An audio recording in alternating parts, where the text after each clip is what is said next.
Que el Señor los bendiga, hermanos, hermanas, amigos. Continuamos la lectura bíblica. El día de hoy nos corresponde el capítulo 24 del libro de Deuteronomio. Y recordemos que todas estas son las leyes que conformaron la constitución de la nación de Israel. Todas estas leyes tenían que cumplirse al pie de la letra. Sin embargo, nosotros en este tiempo tenemos que tomar en cuenta que todas estas leyes, estas palabras, pues representan algo espiritual para nuestra vida en el Señor. Vamos a ver en el capítulo 24, uno de estos casos matrimoniales que se veía en la antigüedad. Vamos a irnos, Deuteronomio capítulo 24, versículo 1. Nos dice así: Cuando alguno tomare mujer y se casare con ella, si no le agradare por haber hallado en ella cosa alguna indecente, le escribirá carta de divorcio y se la entregará en su mano y la despedirá de su casa. Y salida de su casa podrá ir y casarse con otro hombre. ¿Qué le parece? Aquí estamos viendo un caso regular de divorcio. En aquel tiempo se les permitió dar carta de divorcio. De hecho, recordemos en Marcos, vamos a irnos a Marcos capítulo 10, cuando el Señor Jesús enseña sobre el divorcio. Los fariseos se le acercaron, dice el versículo 2, y le preguntaron para tentarle si era lícito al marido repudiar a su mujer. Y el Señor respondiendo les dijo: ¿Qué os mandó Moisés? Y ellos dijeron: Moisés permitió dar carta de divorcio y repudiarla. Y respondiendo el Señor les dijo: Por la dureza de vuestro corazón os escribió este mandamiento.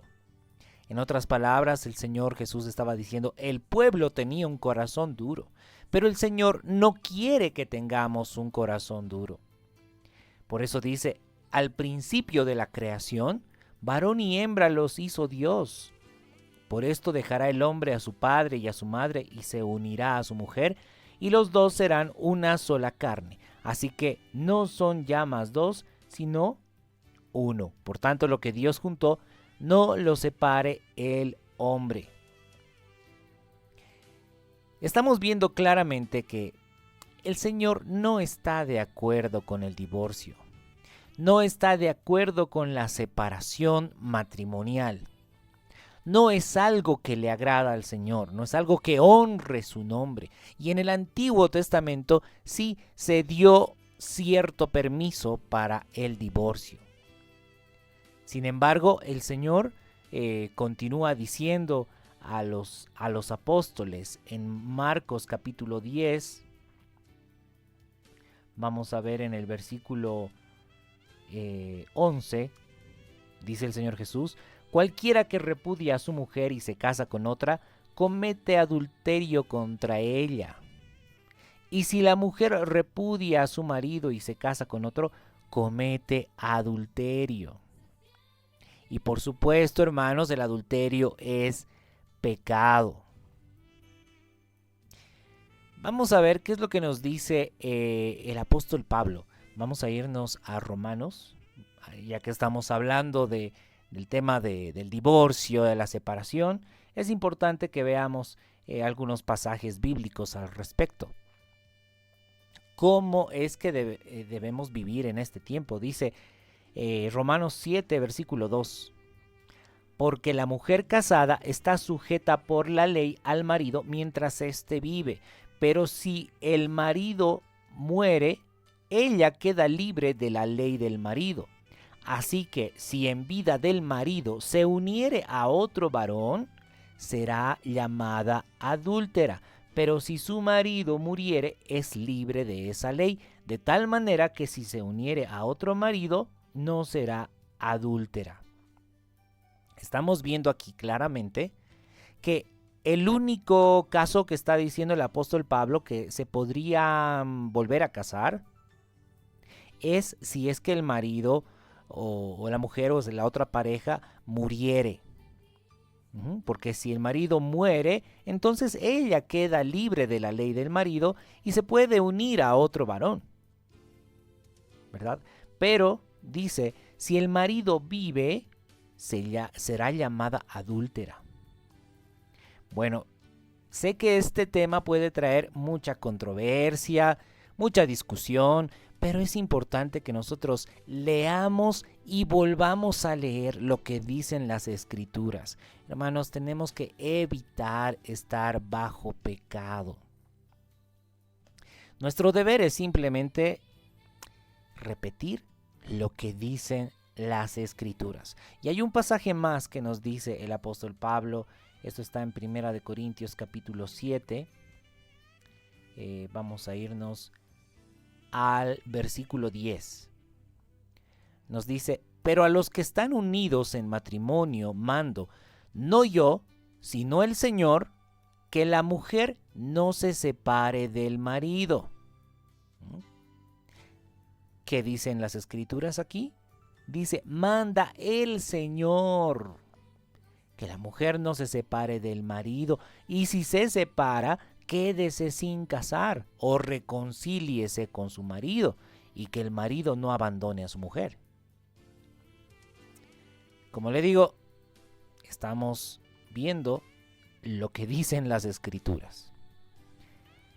Y al Señor no le agrada el divorcio. Por lo tanto, hermanos, el matrimonio es una decisión demasiado seria, demasiado importante. Es algo que puede marcar la vida de una persona.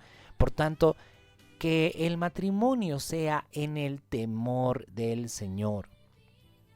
Que realmente las dos personas que vayan a contraer matrimonio estén fundamentadas sobre la roca que es Cristo. ¿Cómo podemos fundamentar nuestra vida en la roca? Nos dice Lucas capítulo 6, verso 46 en adelante, que aquel que oye las palabras de Cristo y las pone en práctica, ese está construyendo sobre la roca. Pero aquel que oye las palabras de Cristo, pero no las pone en práctica, ese está construyendo sin fundamento. Por lo tanto, ambas personas, tanto el varón como la mujer, tienen que estar poniendo en práctica todas las palabras del Señor Jesús. Así, de esa manera, ellos están sobre la roca y su matrimonio estará sólido sobre la roca que es Cristo. Como hemos visto, al Señor no le agrada el divorcio. Sin embargo, por la dureza del corazón del pueblo, es que escribía estas leyes, como nos dice Deuteronomio 24. ¿No? Cuando alguno tomare mujer y se casare con ella, si no le agradare por haber hallado en ella alguna cosa indecente, le escribirá carta de divorcio y se la entregará en su mano y la despedirá de su casa, y esa mujer, salida de su casa, podría ir y casarse con otro hombre. Pero, dice el verso 3, si la aborreciere este último y le escribiere carta de divorcio, también, y se la entregare en su mano y la despidiere de su casa, o si hubiere muerto el postrero hombre que la tomó por mujer, no podrá su primer marido que la despidió volverla a tomar para que sea su mujer, después de que fue envilecida, porque es abominación delante de Jehová. No has de pervertir la tierra que Jehová tu Dios te da por heredad. Así que, hermanos, varones que están casados, valoren a su mujer. No es tema de decir, bueno, ya me separo y tal vez la piense mejor y no sé qué y luego vuelvo. No. Veamos que hay cosas que al Señor no le agradan. Muy bien. Continuamos entonces. Verso 5. Cuando alguno fuere recién casado, no saldrá a la guerra, ni en ninguna cosa se le ocupará. Libre estará en su casa por 1 año, para alegrar a la mujer que tomó. Qué interesante. Esta es una luna de miel de 1 año. ¿sí? Para el Señor es muy importante la luna de miel. Bueno, en esta época, pues actualmente la luna de miel, pues solamente son unos cuantos días, pero para el Señor era un año entero, ¿no? No lo ocupen, que no vaya a la guerra, no lo ocupen en ninguna cosa para que él atienda a su mujer, para que alegre el corazón de su mujer durante un año. ¿Qué le parece? Interesante, ¿verdad? Muy bien, continuamos con las leyes en relación al prójimo. Esta vez dice el verso 6, no tomarás en prenda la muela del molino, ni la de abajo ni la de arriba, porque sería tomar en prenda la vida del hombre. Bueno, un trabajo muy común en aquel tiempo era el moler el trigo, ¿sí? En los molinos, que consistía en dos piedras, una por abajo, otra por arriba, que molía el trigo para fabricar la harina.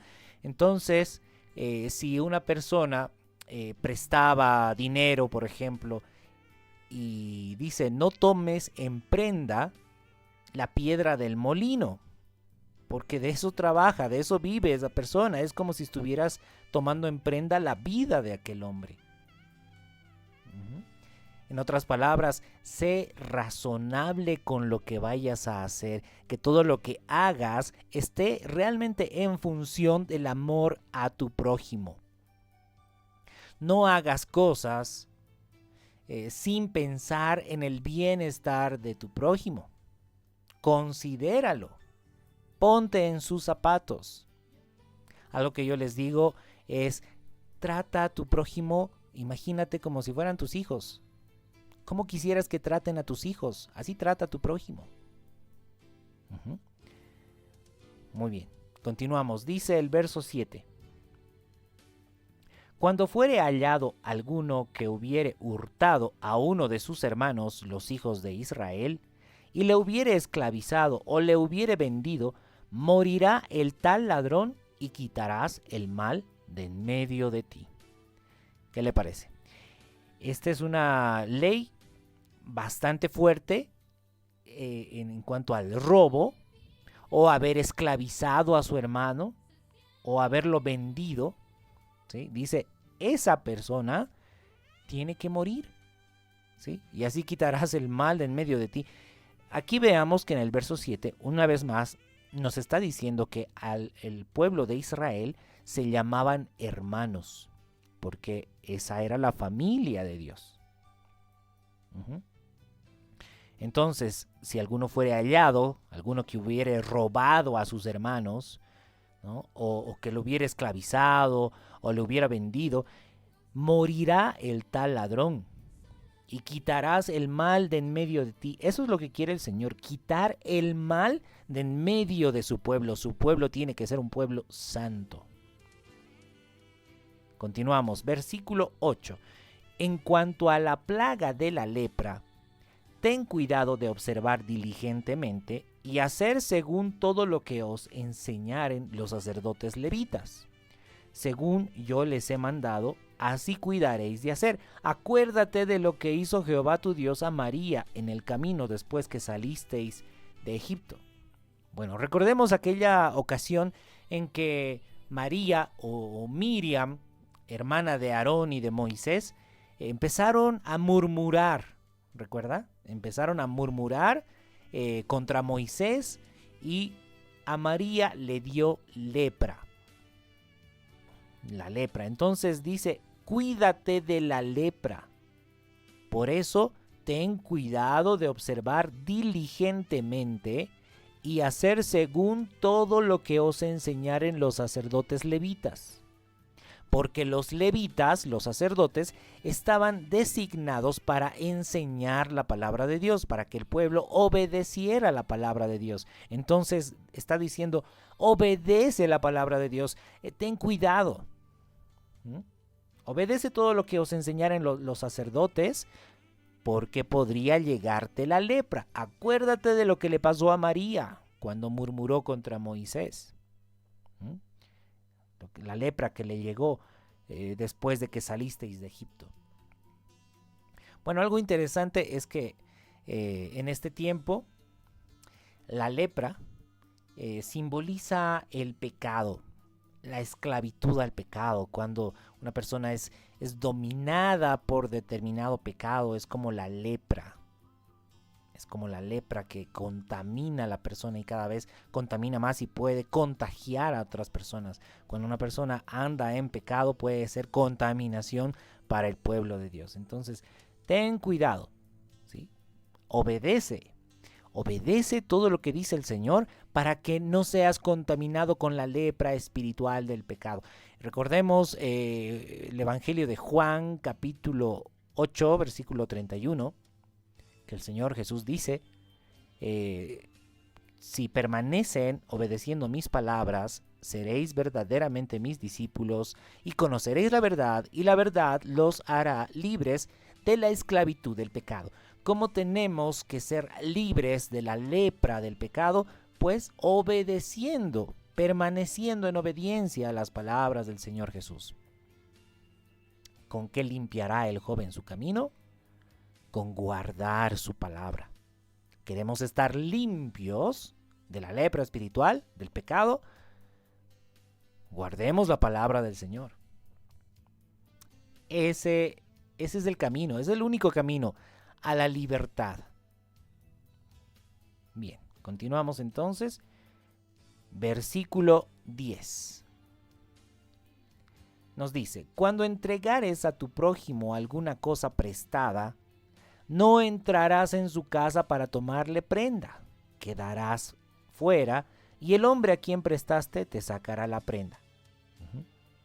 Es decir, no seas violento, ¿no? No vayas tú a sacar la prenda que tú quieras, no. Que tu hermano sea quien te dé la prenda, ¿no? Que muchas veces se pide en garantía. Dice, y si el hombre fuere pobre, no te acostarás reteniendo aún su prenda.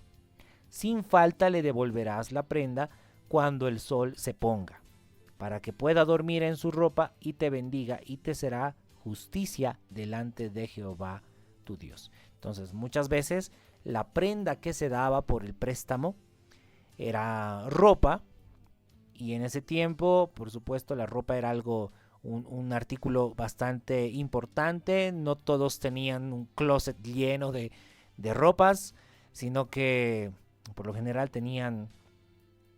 no tenían mucha ropa, ¿verdad? En ese tiempo vestían de túnicas.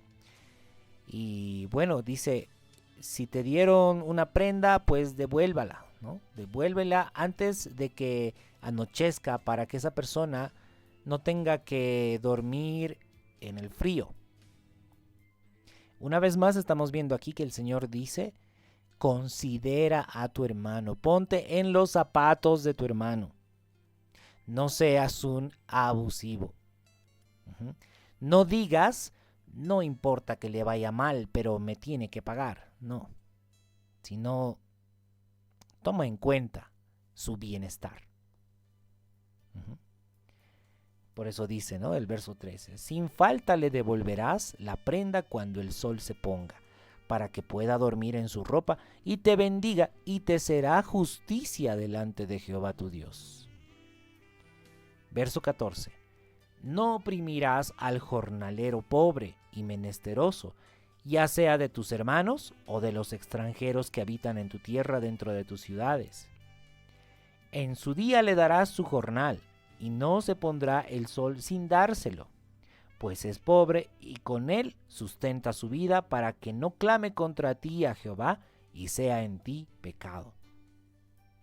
No oprimas al jornalero pobre y menesteroso, dice, ¿no? Ya sea de tus hermanos o de los extranjeros. No te aproveches de la necesidad de las personas. Todas estas leyes en realidad nos están hablando de una cosa muy importante, uno de los mandamientos más importantes.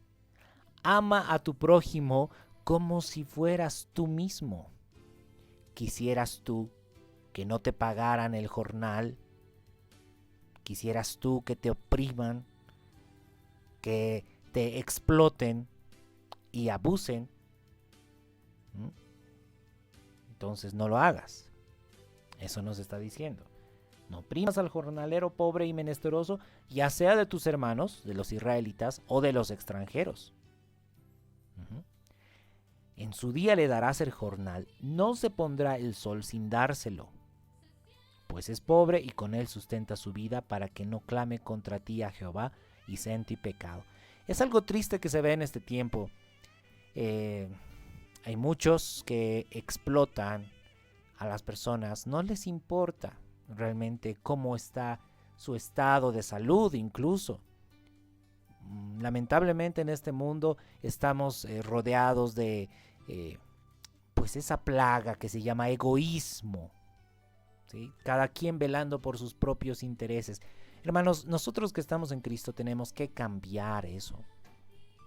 Tenemos que vivir de una forma diferente, tomando en cuenta, considerando a nuestro prójimo. No primas ni siquiera a tus hermanos, dicen, ni siquiera a los extranjeros. Ni a los que son del pueblo de Dios, ni a los que no son del pueblo de Dios. Ten en cuenta que debes amar a tu prójimo. Muy bien. Dice el versículo 16. Nos dice: los padres no morirán por los hijos, ni los hijos por los padres. Cada uno morirá por su pecado. Es decir, los padres están llamados, ordenados a enseñar la palabra de Dios. Recuerda, hemos leído un par de veces que los padres tienen que enseñar la palabra de Dios por lo menos 4 veces al día. Al levantarse, cuando estén de camino, cuando estén en la casa y al acostarse. Esa es la responsabilidad de los padres. Y ya para cuando el hijo crezca, bueno, pues cada quien es responsable de su propio pecado. Los padres no morirán por los hijos, ni los hijos por los padres. Cada uno morirá por su pecado. Cada quien es responsable de su pecado. Por supuesto, los padres están llamados a guiar a sus hijos a la palabra de Dios. Los hijos están llamados a honrar a sus padres, ¿sí? A aprender todo del Señor a través de sus padres. Así es como debe vivir la verdadera familia del Señor, el pueblo de Dios. Continuamos, verso 17. No torcerás el derecho del extranjero, ni del huérfano, ni tomarás en prenda la ropa de la viuda, sino que te acordarás que fuiste siervo en Egipto, y de allí te rescató Jehová tu Dios. Por tanto, yo te mando que hagas esto. No tuerces el derecho del extranjero ni del huérfano, no oprimas a la viuda, sé justo. ¿Sabe qué? Hemos leído en el capítulo 14 de Deuteronomio respecto al diezmo, ¿sí? El diezmo, ese diezmo tenía que entregarse a los levitas, pero también a las viudas, a los huérfanos, a los extranjeros. No les niegues el derecho. Eso está diciendo el Señor. No les niegues el derecho a la viuda, al huérfano, al extranjero, al necesitado. Y eso es precisamente lo que también exhorta Malaquías. Dice: yo estoy enojado contra ustedes porque ustedes oprimieron al huérfano, a la viuda, al extranjero, torcieron el derecho de ellos. Por eso dice: habéis robado a Dios, porque no dieron el diezmo a quienes debían darse. Eso nos dice el libro de Malaquías. Lo podemos ver. Vamos a ver Malaquías capítulo 3, verso 5. Dice: y vendré a vosotros para juicio, y seré pronto testigo contra los hechiceros y adúlteros, contra los que juran mentira, y los que defraudan en su salario al jornalero, a la viuda y al huérfano, y a los que hacen injusticia al extranjero, no teniendo temor de mí, dice Jehová de los ejércitos. Por eso es que en el versículo 8 dice: ¿robará el hombre a Dios? Pues vosotros me habéis robado. ¿En qué te hemos robado? en vuestros diezmos y ofrendas. Uh-huh.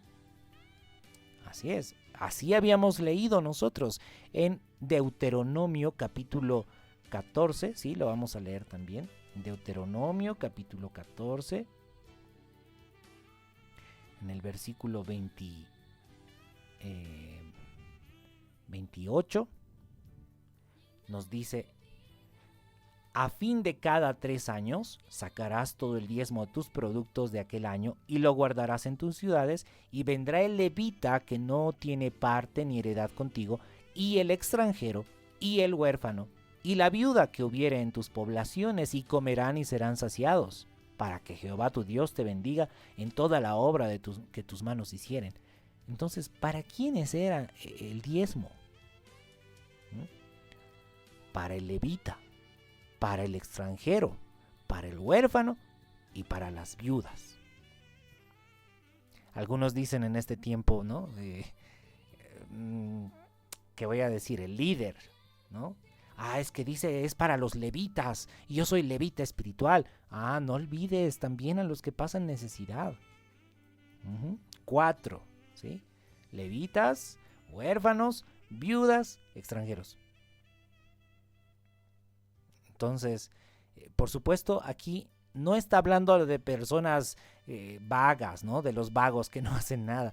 Está hablando de que con justa razón tienen necesidad las viudas, los huérfanos, los extranjeros que están en tus poblaciones, ¿verdad? Entonces, por eso dice Deuteronomio 24:17, lo que habíamos leído: no torcerás el derecho del extranjero ni del huérfano, ni tomarás en prenda la ropa de la viuda, sino que te acordarás que fuiste siervo en Egipto, y que de allí te rescató Jehová tu Dios. Por tanto, yo te mando que hagas esto. Cuando ciegues tu mies en tu campo, y olvides alguna gavilla en el campo, no volverás para recogerla. Será para el extranjero, para el huérfano y para la viuda, para que te bendiga Jehová tu Dios en toda obra de tus manos. ¿Qué le parece? El Señor está también cuidando, considerando a aquellas personas que están en necesidad con una razón justificable, ¿no? Una vez más voy a aclarar, no se trata de que, bueno, una persona porque es una persona con flojera, ¿no? Un vago. No, por supuesto que no, sino a los que con justa razón son personas en necesidad. Es muy triste ver, ¿verdad? Personas, niños que son huérfanos, que prácticamente ellos están en una necesidad que es justificable. Así también las viudas, ¿sí? Personas ancianas que muchas veces hasta sus hijos se olvidan de ellos. Hermanos, tomemos en cuenta todo eso. Cuando usted vea en la calle a una persona, un anciano, una anciana, ayúdeles. Si usted ve a un niño o un huérfano que con una razón justificable, pues ayúdele. Y dice, esto el Señor ve con muy buenos ojos. No se olvide del extranjero, que llegando a sus poblaciones pasan necesidad. Son condiciones muy difíciles, ¿sí? Entonces dice, para que te bendiga Jehová tu Dios en toda obra de tus manos. También el verso 20 dice, cuando sacudas tus olivos, no recorrerás las ramas que hayas dejado tras ti, serán para el extranjero, para el huérfano y para la viuda, ¿no? La misma situación cuando dice, cuando siegues tu mies en tu campo y olvides alguna gavilla en el campo, no volverás para recogerla. Es decir, no andes así como de una forma mezquina, ¿verdad? Egoísta. Todo para mí, nada para los demás. No andes rascando dinero, como dicen algunos, ¿no? Sino, sé liberal. Ayuda a los demás. Ayuda a los que en verdad necesitan ayuda. Dice también el verso 21. Cuando vendimmies tu viña, no rebuscarás tras de ti. Será para el extranjero, para el huérfano y para la viuda. No rebusques, ¿no? Dice, si tú ya has cosechado y bueno, has dejado algunas uvas por ahí, pues no andes así como, todo para mí, nada para los demás. No, déjalo. Será para el extranjero, para el huérfano, para la viuda. Dice, acuérdate que fuiste siervo en tierra de Egipto, por tanto yo te mando que hagas esto. Recuerda de dónde te sacó el Señor. Muy bien. Son muy interesantes las leyes que están aquí en Deuteronomio 24. El Señor nos está exponiendo de una forma muy clara que Él realmente tiene cuidado de las personas que en verdad necesitan ayuda. Seamos considerados, ayudemos a los que en verdad lo requieren. Muy bien, hermanos, hermanas y amigos, hasta aquí el capítulo 24 del libro de Deuteronomio. Como siempre le digo, espero que haya sido de edificación, de bendición para su vida. Bueno, en este video en un horario un poquito diferente, pero como siempre, pues para servirle a usted, para poder juntos aprender más de la palabra del Señor. Nos encontramos entonces, Dios mediante, en el próximo capítulo. Que el Señor los bendiga en gran manera.